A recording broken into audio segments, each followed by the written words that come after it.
আপনাকে প্রতিবাদ করতে হবে, দেশের পক্ষে কথা বলতে হবে।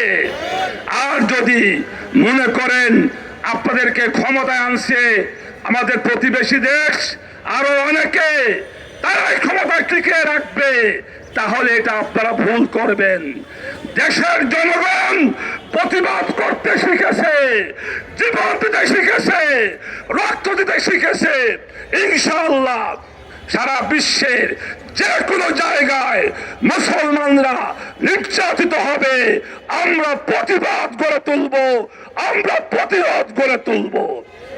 সর্বশেষে জাতিসংঘকে বলতে চাই, ভারতের বিভিন্ন রাজ্যে পশ্চিমবঙ্গ সহ মুসলমানদের অত্যাচার করা হচ্ছে, মসজিদ ভেঙে দেওয়া হচ্ছে, মুসলমানদের ব্যবসা প্রতিষ্ঠানে আগুন দিয়ে পুড়িয়ে দেওয়া হচ্ছে।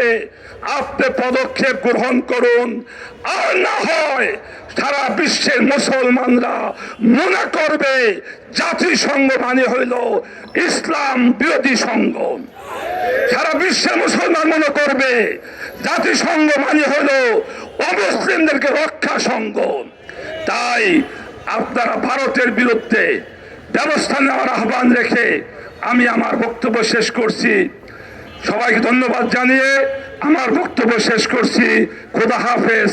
বাংলাদেশ জিন্দাবাদ, বাংলাদেশ খেলাফত মজলিস জিন্দাবাদ।